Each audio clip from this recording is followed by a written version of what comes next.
to the Trinity Force podcast.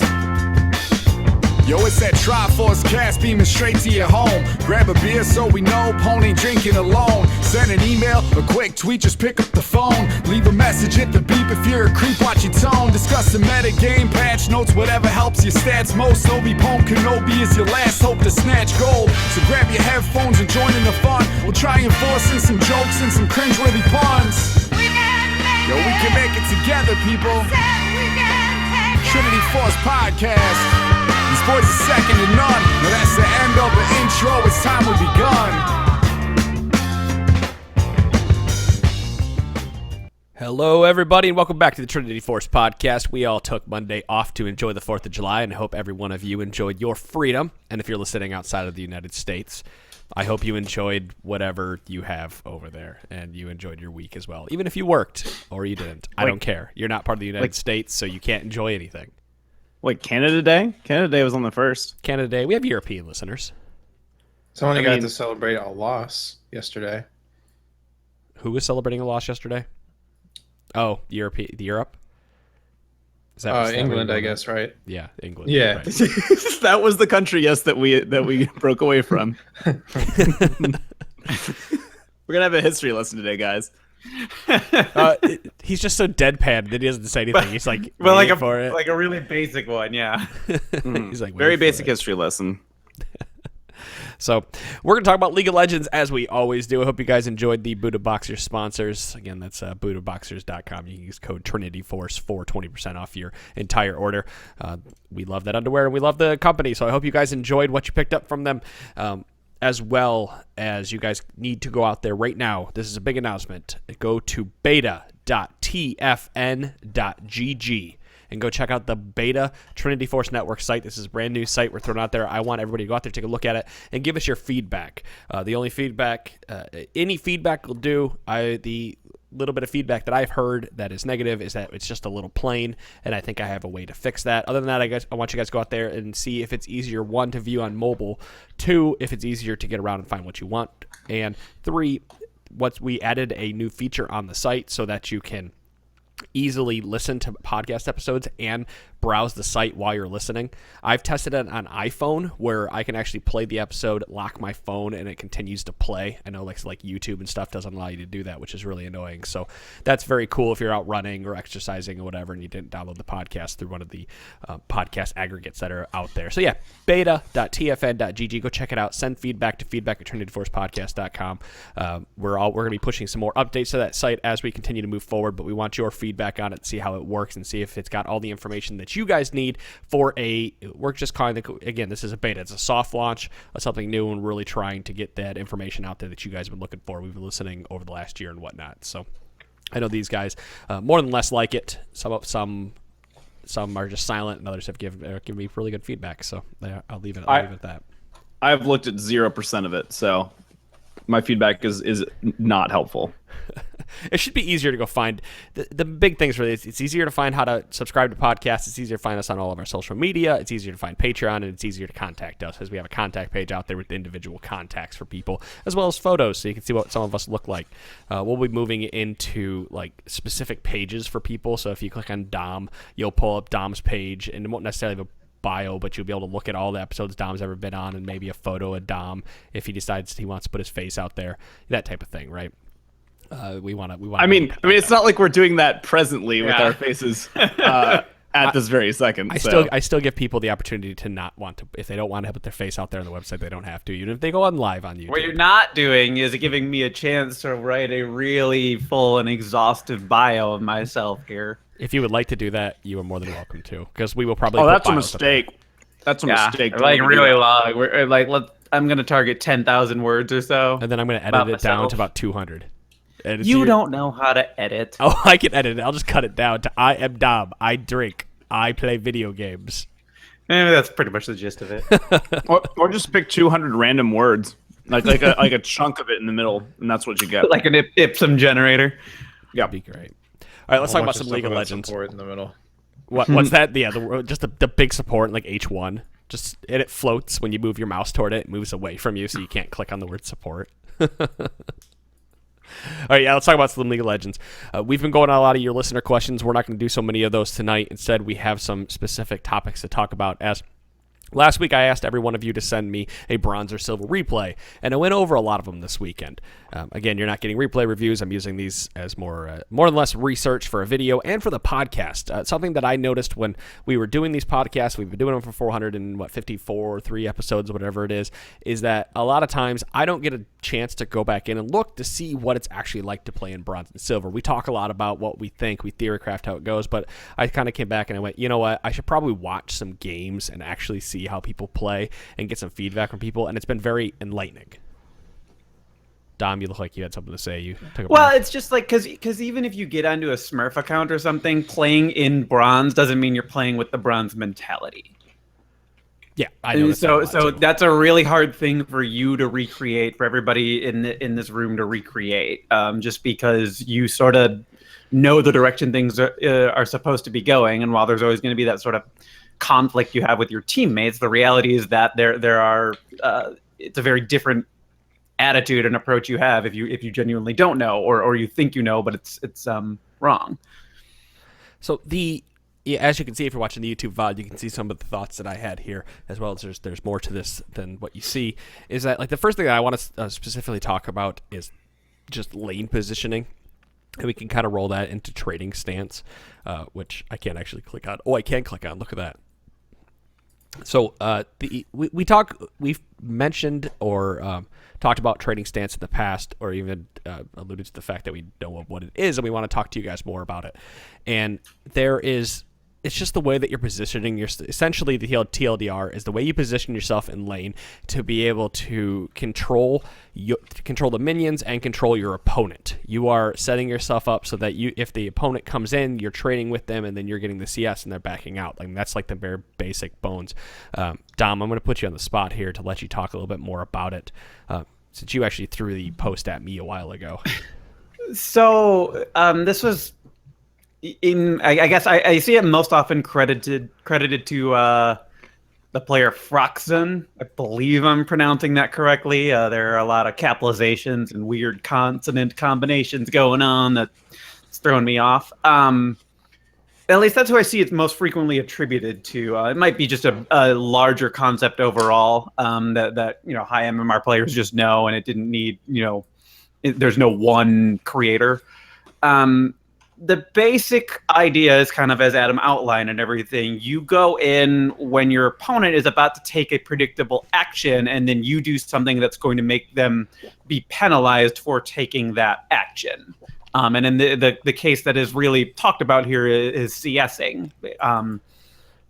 If you look at mid lane, for example, and your opponent goes in to get that cannon minion, what you should be doing is going in and positioning on top of that cannon minion, not really to deny them that. It's not like it's that difficult to right click on one thing, but so that you can turn around because you're now in spell range of them and take some type of proactive action against them.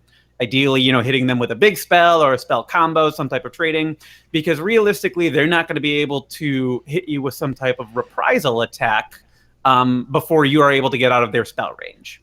That's not 100% accurate and true, but by and large, that's the approach that you want to take. Todd might be able to talk more about that dynamic with respect to melee matchups. I mostly hear about this with kind of range matchups in mind. Yeah.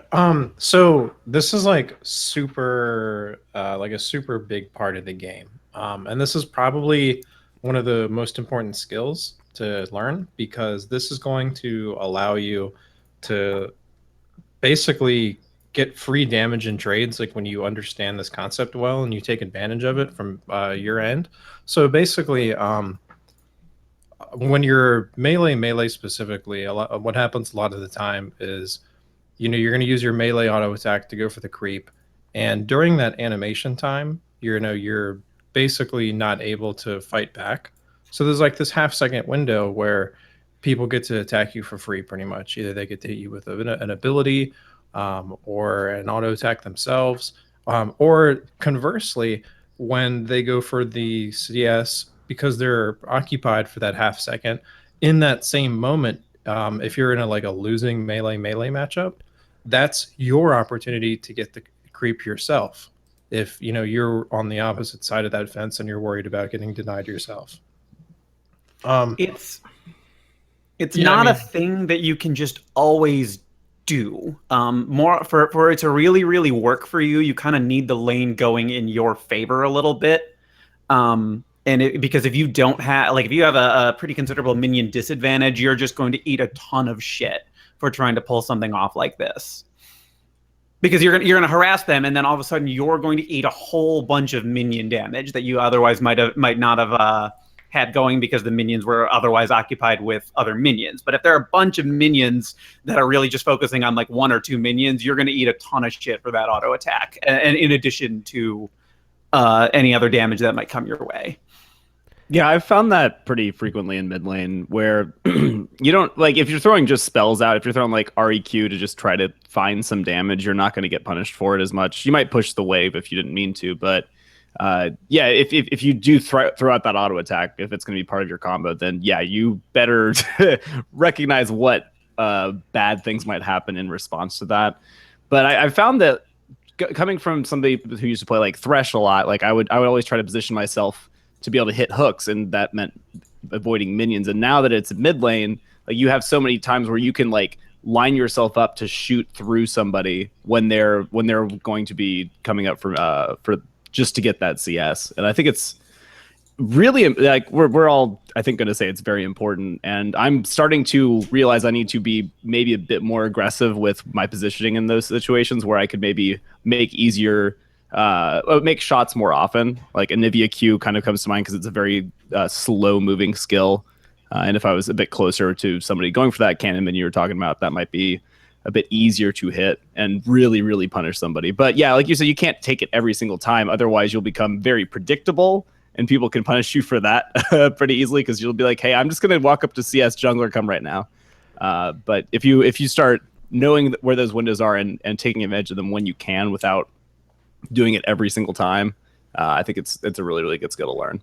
So the most obvious ones of these that I see in the bronze and silver replays that I watched are that a lot of people will walk up to CS and they'll put themselves into a disadvantageous position. They don't respect the enemy's abilities. A lot of times when I talk to people, they say, I didn't know what that character did. Or I don't know how to trade against this character because I don't know what the enemy laner did, even though the enemy laner had walked into an area that allowed them to use a combo of abilities on them. A very good melee range matchup is a good one. It's probably the easiest one to talk about, to where if a Kha'Zix, we'll do like Kha'Zix Ahri, because that was the last one that I had watched. If the Kha'Zix walks up and positions himself on the outer edge of the range caster minions and you are behind the caster minions, you can EQ combo him because he is standing on the edge. He's not standing behind the minion. He's standing on the right or left side of the minion where you can land an EQ combo. And now you've put the fear of God at him. The whole point of this trading stance is to always watch for opportunities to abuse the enemy's positioning.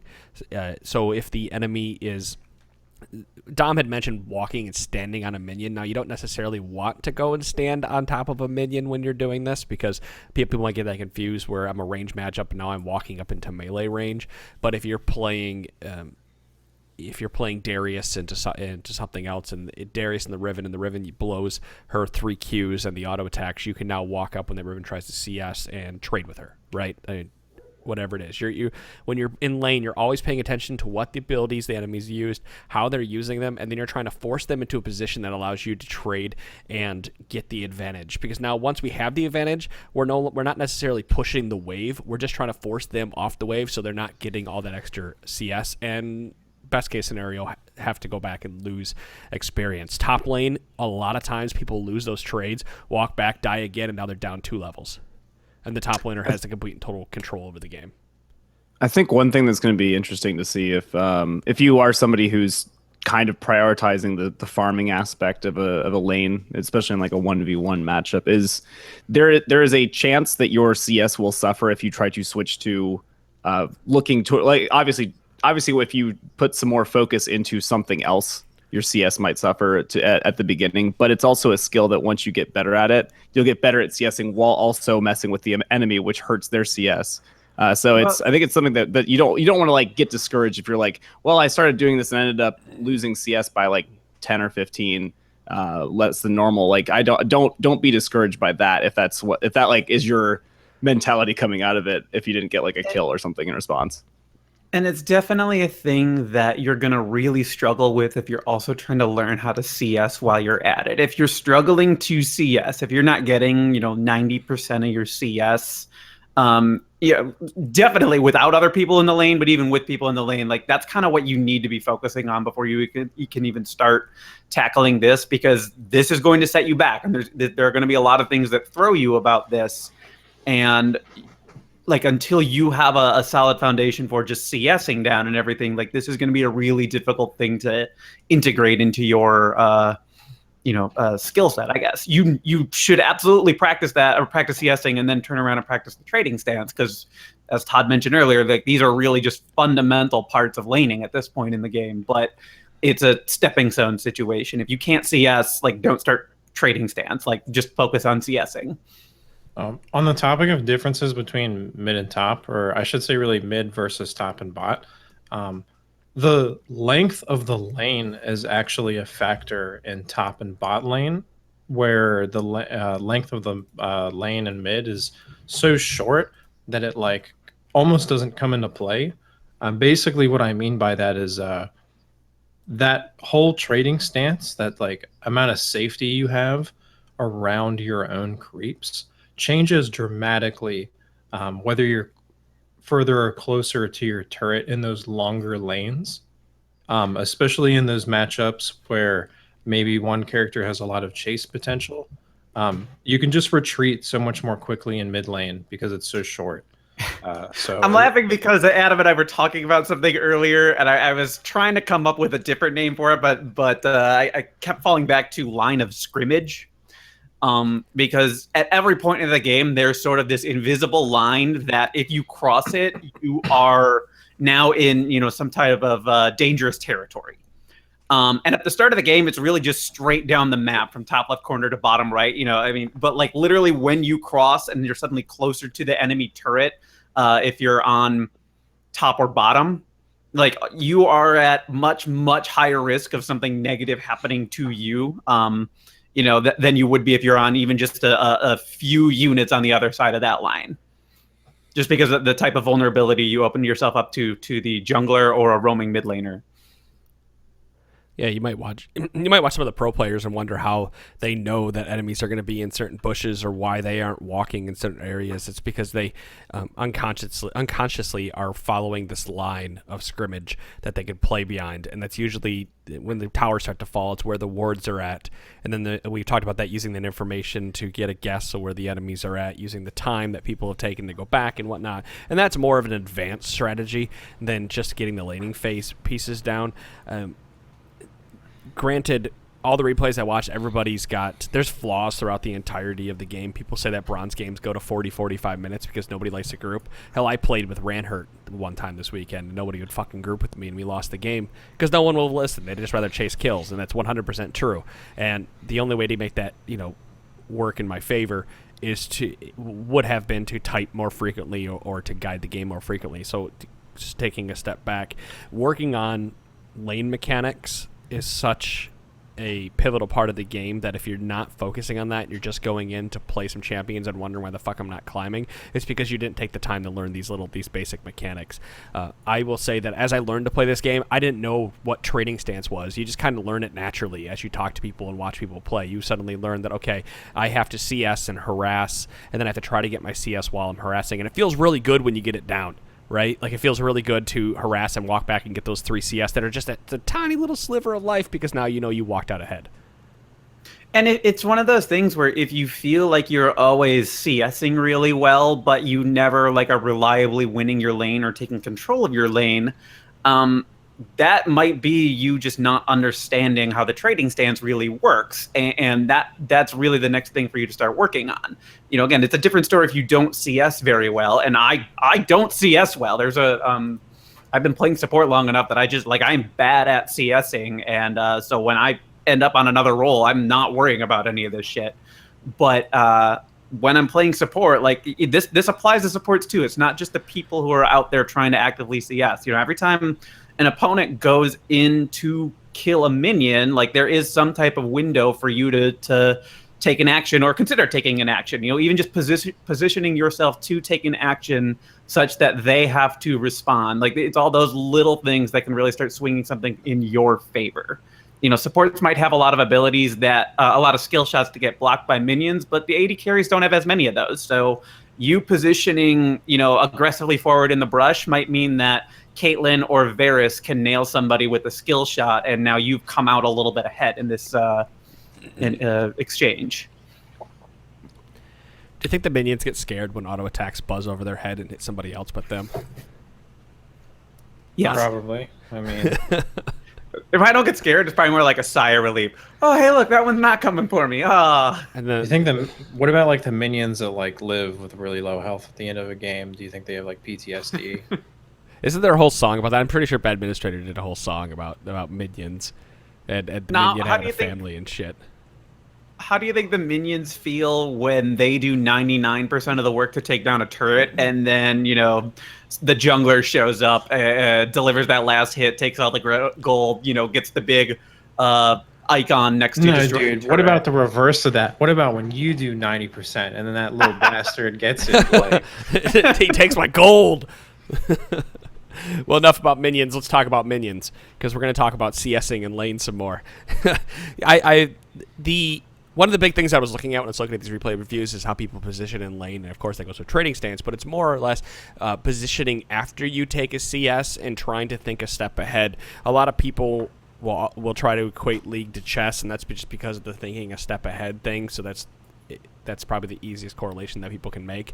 When you're playing the game, you are CSing, and then you're trying to decide, before I hit the CS, the thought should run through your head, even if it's just internal and you don't, or I don't know what the fuck the word for it is, but the thought should run through your head. I'm going to take the CS, and I'm going to move one step in this direction, because if I move one step in this direction, the enemy is going to potentially do this and this and this, and I'm going to do this to counter the action. Now, these are all little things that you just think about really fast, but you should always try to pay attention to where do I want the enemy to move, and what am I going to do after I take this CS, because, or even better, I am now dropping all of the enemy minions, and I can potentially now harass them with my minion damage. What can I do after I hit this last? Where do I need to position to do that? And I don't see anybody in fucking bronze and silver ever think about what they're going to do after they take a CS. Ever. They take a CS. The biggest one that grinds my gears when they take a CS and they walk backwards, and they take more than a half a step backwards. God, you're an old man. But God, that makes me mad. Like they CS and they walk their fucking asses back to the turret, and I'm like, why are you walking that way? Walk left and right. People don't click enough. APMs fucking matter in League of Legends. You know what's really cool? Like when you get really good at that concept, you can take it a step further. And one of the best strategies to do is you can get really good at predicting. So when you get to a high level of play, everybody's taking advantage of these concepts, right? So you can reliably assume that the enemy is, if they have a character that can harass you when you go for a CS, you can assume that they're going to try. So you can like bait abilities and then give up that CS and then just go for the enemy champion instead, off of that baited ability, and then win a trade. And there's like little mind games you can play like that when you get really, really good at this mechanic. Absolutely, yeah, absolutely. There's so many little pieces you can play in the lane and how you can use it that watching a lot of you play, I don't feel like you guys have a grasp of, or an understanding of why you should be doing that. You'll write in and ask us, what's my next step? I feel like I'm doing this. Well, you're not doing the 6 or 7 steps up to that point to make it worth your while to do step 7 or 8, right? And the one of them is, we talk about going in and CSing. I want everybody out there that sent me a replay in to go into practice mode and CS, and then learn how many clicks it takes for you to move back and forth before you have to wind up that next auto attack. I know for Jin, for example, when I'm reloading, it's about 4 clicks back and forth, and then I'm reloaded and I can shoot. And you get into this pattern of understanding how to move your mouse and have your mouse moving so that you can be ready to fire again. I like the idea that maybe if you click faster, you'll reload faster. I got to 4 clicks. He reloaded real quick that time. Yeah, why wasn't I reloaded APM yet? matters. And if you're just standing idly in one spot and auto attacking, like that's a bigger issue altogether because I do that you're when going to I'm get lazy. hit by a lot of skill shots. I do that on turrets when I'm really lazy. I'll just stand there and go watch somebody. Well, okay. I mean, that's not great because you can cut down your or you can deal more damage by being attentive to it. But if it's just turrets, like that's ultimately a different story. I'm talking like I can't tell you how many 80 carries I've seen just like go and stand within auto attack range of the enemy minion wave, but then they just stand in one spot, or they like the only movement they make is to get in range of the next minion, and it's just like, okay, well, I'm gonna hit you with all of my abilities for the next 7 to 15 minutes of your life. And I'm not sorry about it. That's really on you. Or on the other side, it's like, now I'm really frustrated because you've made my job that much harder, because I'm trying to compensate for the fact that you are very predictably in a certain area, no matter what I do.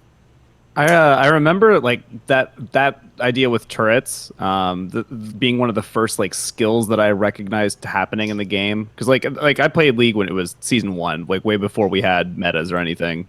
But something that I saw, and this is going to kind of contradict what Adam just said, but the idea of like after you hit a turret, you like you said, take the step back and be able to come back into range. Even though that might feel like it's wasting your effort, it always gets you at least a step away from the turret in case somebody shows up and doesn't waste time on killing things. That definitely works the same thing here as Dom's saying. If you are making yourself less available to harass, why not do it?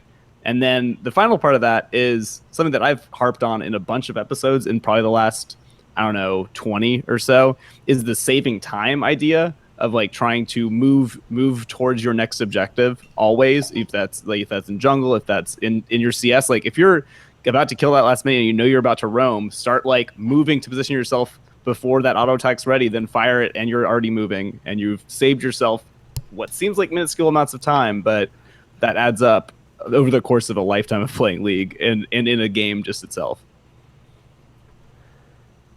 I was that it? Just drop the mic? I don't know. You guys. No, I was thinking. Done. You were talking. I was thinking about the next piece about using abilities and what you said about. Oh, I've got a great point on that, I think. Yeah, I was trying to figure out because I had 2 thoughts in my head and I was just trying to put them together while you were talking. And now this is the segue. I have noticed. I've been on this Karthus hype train. I have 3 games on them, right? Big fucking deal. But I've been on this Karthus hype train recently, and I've noticed that when I can sit in lane and I can AFK farm for 20 minutes because I get tons of mana back thanks to E and dropping Qs on things and killing it.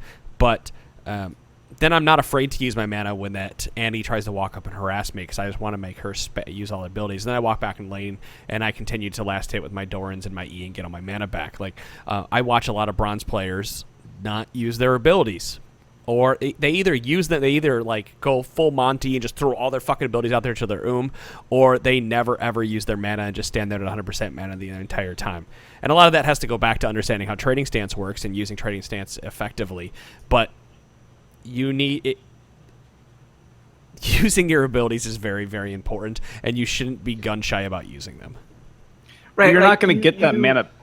That mana you save now is not coming back. Like if you're at 100% mana for the entire game, like that's going to be you didn't really benefit from anything. And like if you use like I found this, at least in my mentality, of like one of the things I was scared of when I moved to mid lane from support was like running out of mana and like maybe throwing out spells a bit too much. And I can understand that as a situation of, oh, I don't want to not have it when I need it.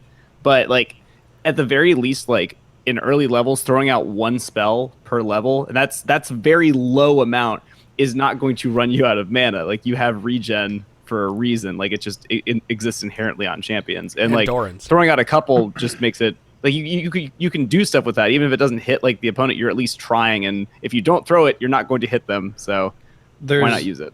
There's definitely a point where you can cast too many abilities and run out of mana. But really, the thing you should be worrying about the most. Well, okay. But the thing you should really be worrying about the most generally is the cooldown, because the cooldown is going to determine what you're capable of at that moment. So like regardless of how much mana you have, if your abilities are on cooldown, like it doesn't matter. So like that's like the above all factor. So managing your cooldowns. So like if you're a character who has a mobility skill and really needs to avoid letting other characters get on top of them, for example, and you use that skill during a trade, and you come back to that trade with 3/4 mana, no problem. But that skill's on cooldown, and you really need that to participate in those trades and have a chance. You have to play around those cooldowns more than the resource pool. Double Lift wrote a great, I mean, it was really just a blog post way back in season 1, back when he was known for playing Blitzcrank and not for being an AD carry, about how certain abilities, most champions, but definitely like certain champions with certain abilities are more like threatening when that ability is available than when it's on cooldown. Like Blitzcrank, And Blitzcrank was the big example there. But we can look at Ari as another example there. Ari's Q, when it's on cooldown, yeah, it's a decent amount. Like it's a good amount of her damage that's not available to her at that time. But that thing's coming back off of cooldown relatively quickly. But her charm is really the most threatening ability in her arsenal. Because if you land that charm, your damage gets amplified, I believe. And Not then, anymore. They removed that. Oh, not anymore. So It does more damage, though. doesn't get amplified, but if you land the charm, they are prevented from doing anything for a stretch of time, and you get to have your way with them for a second or however long it is. That's a really long fucking time in this game. So and like that one extends champion, 2 skill shots, like 2 very, very different ways that you have to approach them. And that extends to not just offensive abilities like the charm and the grab, but also defensive abilities like those big like mobility cooldowns, or like Zillion ult's like a good one, or like Soraka ult. Like if they don't have these big core defense, if like Soraka ult's available, you're more hesitant to go in, even if you're not in her lane, or like Shen ult, things like that. So that extends to the defense cooldowns too. Yeah, I would agree on the I was actually thinking about REQ is something that I throw out fairly frequently because obviously it's much easier you don't have to worry about minions blocking it. W doesn't exactly have a crazy amount of range, but it's good for like last hitting if you need to in a pinch.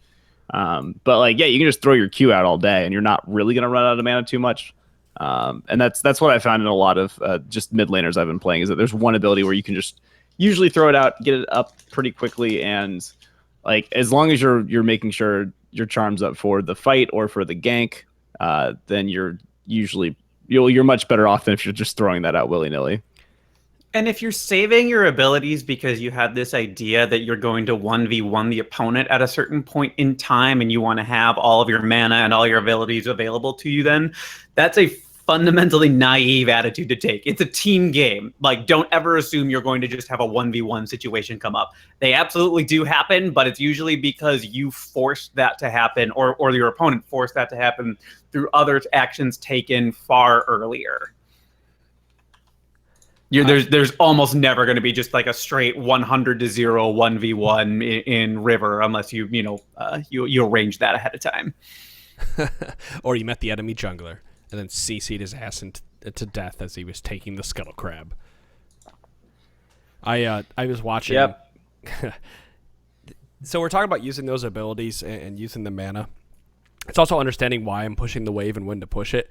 Probably the last thing that I noticed, and this is one of the more intermediate skills to learn, is we always talk about map awareness. I sat down with a guy and I had him play a normal draft game and he streamed the game and I was the bug in his ear. I watched it basically in real time as he played and I told him, what to do and where to go and why you should do it, like a trade now and whatnot. And the first thing he said when he got done is, the same thing that ran in his head, man, you have a lot of map awareness. You have way more map awareness than I do.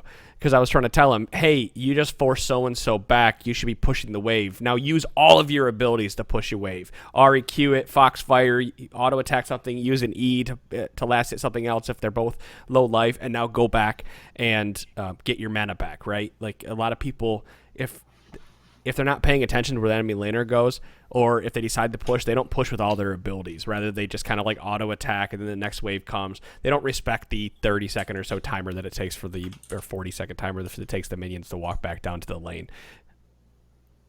from base. Or they spawn every 30 seconds. Take 48 seconds to walk back. I can't remember the exact time. I don't know. Sorry, I got distracted. Dom, did you pour another beer? I saw you drinking a darker one. Now there's another full beer. Yeah.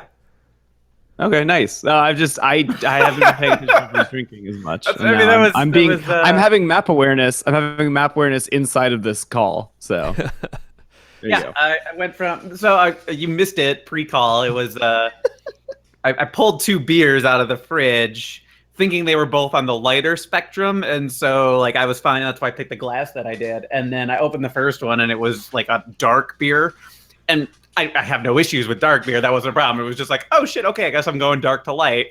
And so now we're on the other side. This is what I was hoping for, the summer ale I've got here. Beer Talk podcast. Now let's discuss how beer gets there. Serial earlier said that the leaves make the color of the beer. I may have been not serious or not 100% serious. I'm trying to tilt all the other beer nerds that are listening to the podcast. I think he did it. So something that I also have been trying to harp on with stuff like this. We just went through nearly 40 minutes with at least 3 minutes of bullshit of discussion about things you should be doing in lane, and I can't stress this enough to not try to do everything we just said in one single game or change all of your play style in a single game, because it's not going to happen and you're going to get discouraged, and it's like doing all of your New Year's resolutions on January 2nd. It doesn't work. But if you start building up and doing 1 or 2 a game and thinking okay, I'm gonna focus on this game, and making it achievable goals, that's good practice for life and for League of Legends just in general. Well, so the long one and the thing short, you could do. The long and the short of it is, before Dom gives you another thing to do, is that if you want to be good at League and you want to jump through League, we've said 100 times there's no elo pill, but the main thing is you actually have to put the time in, and you have to really focus on that one ability. We've always told you to put 10, 15 games in on a champ. You're going to want to put 10 games in on that champ while practicing CSing. You're going to put 10 games in on that same champion. Now that you're good at CSing or decent, you're going to want to practice trading stance or positioning or trading or whatever it is. Any of these points that we brought up on this, you're going to need to put to at the minimum 10 games. I've got thousands and thousands of games under my belt, and I'm still not perfect at CSing because I'll never be a pro, but I'm better than I was when I was playing back in Season 2 when I started, because I continually practice it. So you've listened to this show and however many other episodes and whatever other podcasts you also might be listening to along the way here. If you haven't, or you haven't recently, what I would encourage everyone to do is to sit down and look at a replay from your games about a week ago. Not something that's fresh in your mind, something you're going in with a relatively clouded lens over at this point. And sit and watch, and keep in mind a bunch of the things that we have talked about in this episode, and watch your own play and see what you're actually not doing. It's really, really easy after a game to come up with a lot of different excuses for why one thing or another went against you and why you ultimately lost. And it's really hard to take responsibility for your own actions or inactions along the way. And that's why I say go back and look at an old replay, as opposed to, keeping in mind that we just had a patch, so there's only, a week's worth of games to really be played. But look at an older replay so that it's not a game that just tilted you off the face of the earth. Ideally, you should look at a loss, but even one where you just you look at the score line and think, okay, I could have done better based on what I'm seeing here. I know that can be a bit of a time commitment, and most people would prefer to just sit down and play instead of watching their own replay. But I think it's a tool that not a lot of people are really utilizing, and it would be a good way to, get some actionable feedback for yourself from, straight from the source. There you go. Yeah, you want to know how to review your own replays? Go back and watch them with something that we just talked about tonight. I'll link the trading stance piece, and I'll also link my post-replay submission thoughts so that you have a list. That I find that on the website, beta.tfn.gg. You'll find that list out there so that you can pull them up on your phone, because it works better on your phone. Look at this, it's perfect, and you can go this and this and this and this and this. Yeah. You missed one of them, which was just the people sitting at turret before minions spawn, which I think is I think it's just Oh my like good God. practice all the time is just not do that because I mean It's you're only opening up mid-laners. you open up your jungle. It's only Huh? mid laners that do that. Every mid laner races down and then stands at their turret. Every other player on the map goes and takes some type of position in the jungle. I just don't understand why mid laners think they are absolved of the responsibility of defending their territory. My favorite is when I go and watch a replay review, and the mid laner runs down and sits there, and there's all this shit happening in his jungle, and he just fucking sits there and doesn't move, or he moves at the very last second. He's like, "Oh, I should probably go help now," because they AFK and they go and read Reddit or something. No, when you're in that game, once loading screen ends and you have moved, you are now committed to that game. So if you're AFKing at turret, stop it. I don't care if it's a normal draft or whatnot. You got 4 other people in that game counting on you to help. But yeah, the AFKing at tower thing is just so tilting. I would prefer that every AD carry go down to the brush closest to lane and guard that for a little bit. If you're on red side, it's a little different. I'm sorry, if you're on blue side, it's a little different if you're on red. But no, I run down mid because no one else runs down mid. Not even my mid laners make it there. The thing here, Dom. I mean, I get it. Yeah, I'm the fastest. Like in every game I play, I'm the fastest one to the fucking river. Anytime that I watch whenever we play this game, I don't. You and I are out of the gate, and Mitch is probably tailing not too far behind. Like generally, Sean takes 20 fucking minutes to get out of the goddamn gate. Yeah, Sean. Oh my God. And whatever. I haven't played enough games with Moon to say what his normal play patterns are when he moves out of the gate. But I try to run down mid lane and jump into that river bush because by the time I make it in that river bush, I can see everybody walking out to try to invade. So that's why if my mid laner, Cough, would run down there before me, I'd totally go run down by that river bush and make sure everything looks okay. Yeah, the reason I want the AD carry to go to that river brush is because if you you'll see them coming, so you should be, unless they blind hook you or something, and then I guess I gave you bad advice, but odds are that's not happening. And if it's blitzcrank, you should be taking different action anyway. But you'll see them coming, so you should be able to get out of there without issue, and ideally drop a ward down. But also because if you are the one who's caught in a skirmish right outside the river, right by Raptor Camp, which is most likely where you're going to be invaded from, then the last person you want fucking dying is the AD carry. And the AD carry has the fewest tools available at the start of the game to really do anything about it.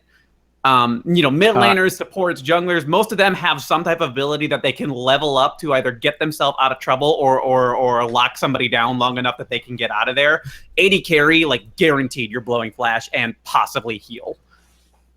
Yeah, you actually pretty much hit on the point that I was just about to make, because apparently we're doing what grinds our gears at level 1. And mine is when people skill their ability immediately at the start of the game instead of waiting to see if they might need a different one for an invade or something else. Because you don't need to skill it. You don't need to, it's not a race. As much as this is a race to get to the brush, it's not a race to click first ability got, because that's not the thing. Some characters that bothers have me. one choice legitimately, though. Yeah, yeah. Oh, I get that, and I 100% get that. But the people who just I'm trying to think of a better example than because we've been talking about Ari so much. Ari waiting in case you need a charm. Yeah, if you need a tornado instead of your shield, you could just wait. You don't have to skill immely. And I would much rather have the wrong or the not ideal skill at level 1 than I would, have a death at level 1. I'd rather let my enemies or my team solo queue player die because he's a fucking dumbass and didn't flash correctly than to scale up Thresh Lantern at level 1, for an example. Because then I have no power until level 3. Dude, I saw it the other day. I was playing with the enemy Thresh. You can pick up level Lantern. You can pick up the souls from long range then, though. Wow. That's pretty cool. That's a neat ability with the lantern. That is hefty trading stance material. I can shield myself as I walk up to stand on the minion because the shield is already there. No, you don't even need to do that. You don't even do that. You just throw the lantern out, and they're scared. You throw the lantern out, and then you walk up to that CS that you're blocking, and then you get the lantern on top of you to get the shield, right?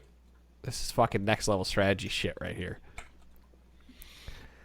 Fun fact, you can actually block people's pathing with Thresh Lantern. So there you go. If you can do that all in level 2, you can drop a lantern out and force people to path in a different direction than they were going. What if Lantern worked for whoever clicked on it first, if it was an enemy or a ally, and so you could throw it, and if they accidentally clicked on it, they get pulled to you, and then you could hook them twice. I would be playing Blitzcrank. I'm sorry, I'd be playing Alistar into Thresh every single game ever. Because that's exactly what I want. Oh, you're gonna bring me closer to you. Thank you. That's essentially what Bard is. Mm-hmm. I want to take you for a ride. I'm gonna have to play that. We're not playing Marvel vs. Capcom. Come on. So Punch is out this week, and I don't think he's near a computer with an intro. I think the fans are gonna be really, really upset if we don't have a good intro for this week, and I don't know what to do, friends. You're soliciting advice now, as opposed to afterward. Yeah, because what people liked our banter. It's all right. What if you either crowdsource this for a script or for audio from Twitter, and like if the audio is just not good, maybe you just get the script and say, hey guys, put us together one real quick. Should I come up with a quick script and Fiverr a dramatic reading for the intro? Just some random person crickets reading apparently. A script. That would be great. That actually I think would be pretty amusing. Sorry, I shouldn't say that.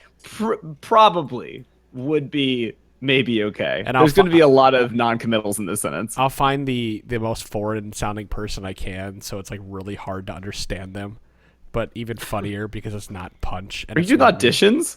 If I had more time, I wish I would have thought about this before, rather than in the middle of the show. But this could have been really good. I'm really sorry that I dropped the ball on this intro that you listened to 48 minutes ago, friends. Should we do start the show a question or two? Yeah, start over. Yeah, no. But yes to Dom, no to Moon. Yeah, sure. Let's do some listener Start at the questions. top, baby. Savage asks, what are the best ways to improve your MMR? I have heard rumors such as keeping a win rate over 50%, and I've heard rumors that a high vision score helps, but nonetheless, I don't know if those are factual. How can I improve my MMR/ELO? Okay, this is a really easy question to answer because there's only one answer. You have to win to increase your MMR. Boom. And that is literally all there is to it. The only way around the system in any way is to dodge games that you think look like losses before you get into them. That is the only trick. Right, because there is a MMR, as for those of you who don't know, there is your LP, which is the forward-facing score.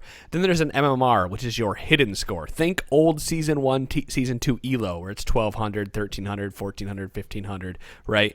So if you dodge a game and you lose 3 LP, you do not lose 3 MMR. You lose no MMR for dodging a game. So that means the next game you go into, you're more... if you have good MMR, you're more likely to gain that MMR, or excuse me, that LP back and some than you are to lose a lot of MMR by staying in the game. So, yeah, and the only thing that actually helps giant MMR gains is to win a lot of games in a row.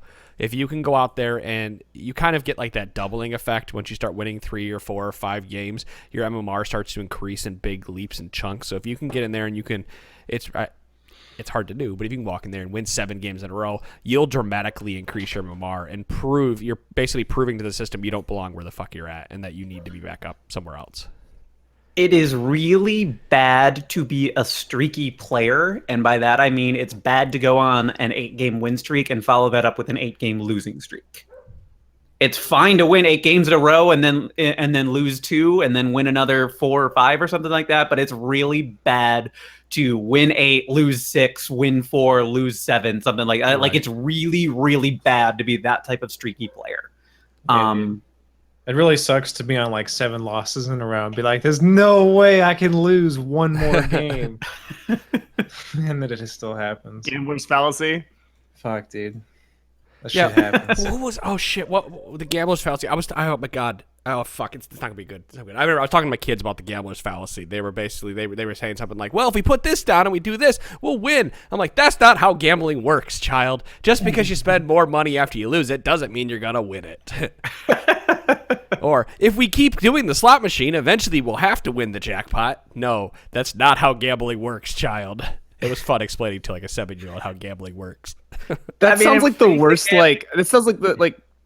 God, it sounds like a 60s parent being like, that's not how gambling works, child. Like, that sounds like a weird-ass PSA that no one should have It was ever over seen. something stupid kids would say, but then you equate it to gambling because they're basically talking about the gambler's I can't remember the exact conversation at this point, but it made me laugh that you brought up the gambler's fallacy because I had to explain to a 7-year-old what that was.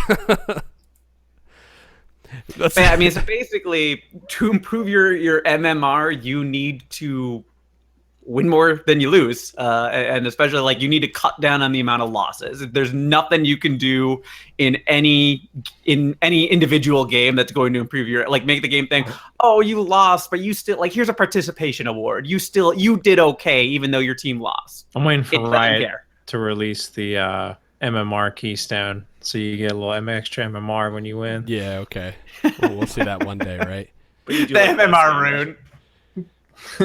Micah writes in, I'm an ADC main who has trouble farming. Early game, I'm pretty good. I'll have around 40 to 50 CS at 5 minutes. But as the game proceeds, I have trouble with getting caught out, split pushing, and generally maintaining my CS. Do you have any advice? Work on map awareness. That's my advice. Yeah. One of the things I see happen a lot is people you'll take an objective, whether it's a turret or dragon or something like that, and then everybody's inclination is to just recall right off the bat instead of looking and seeing where the enemy the enemy minions are positioned relative to where you are at that point in time. There's usually a lot of free farm to be gotten. Because you just took them to, and I'm not talking like you snuck a Baron or you got this really sneaky early dragon or something. I was like, it was the clear cut thing to do because you just won a team fight. Like, go grab that extra CS and then go back to base. Like that's money in your fucking pocket, man. Dom took my TLDR and expanded on it. Basically, your map awareness allows you to have a better objective control and have an understanding of where you need to be on the map and why. If you're playing in Marksman, for example, you shouldn't be split pushing because you're not powerful enough to 1v1 anybody unless your name is like Vayne or you're 17, 0, and 4. And so at any point in time, like you're split pushing if you're playing a Marksman is because your enemy team has taken everybody away from you and you're allowed to sit up and farm a bit. The other thing I don't see a lot of people do, and it's something I even struggle with, is sitting in a side lane and just like you've lost your tower early but you're still doing decent on CS, is leaving your team to defend mid or wherever the enemy bot lane moves to and sitting there and holding the wave for 3 or 4 minutes and just last hit CSing. Now that becomes a lot harder to do when your team doesn't understand how to move around and keep objectives alive, but still there's just little pieces you can do with moving around the map and last hitting where that map awareness and vision comes into play that you just need to be more aware of, and you'll have a better opportunity to gain those last hits as the game goes on. Plus, you can farm the junglers. You can farm your own junglers' camps and say, fuck the you. I did that a lot, too. An easy question to ask if you're ever in that position or situation Adam just described, which is more valuable, that little bit of CS in the bottom to you or your gun, bow, axe, silly magic gauntlet, or whatever the hell other ridiculous ranged attacking mechanism this game has created for your team in the team fight that's happening in the jungle or mid or wherever else? There's a very obvious answer to that question. Oh man, I've seen some pretty useless AD carries before. I'm not saying you are, Micah, but it's likely Dom is correct. By the way, if you're not watching live on Twitch on Mondays and Wednesdays, you can sub to us now, and Alex Fish just gave us a sub for $4.99. Thank you so much for subbing to us. I know this is the podcast, but I wanted to throw that out there since he is technically the very first person to subscribe to us that is not Punchinello, and I did not want to do that. So being the first person, you get a clap. Other than that, yeah, if you guys want to watch us and give us some subs, we'll take it. Wait. That's our new that's the person who does the intro. That is the person who does Punch. the intro. Alex Fish. That's it. We figured it out. He won. She won. He's the most recent subscriber. Oh. All right, I'll send him a message. Hey, make me an intro. He's watching, or she's watching. We don't know.